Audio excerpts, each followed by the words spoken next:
কি ফসর ফসর করতেছস? হ্যাঁ, ম্যাডাম কাজের কথা বলো।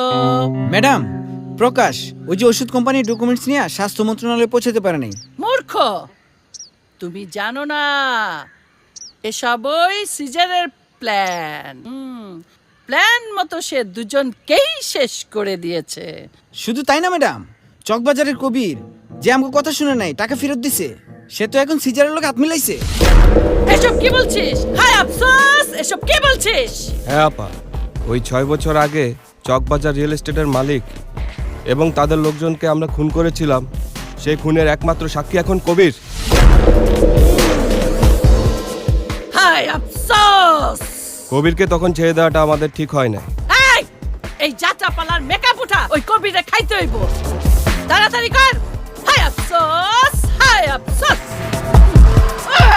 খুন, তাড়াতাড়ি খুন।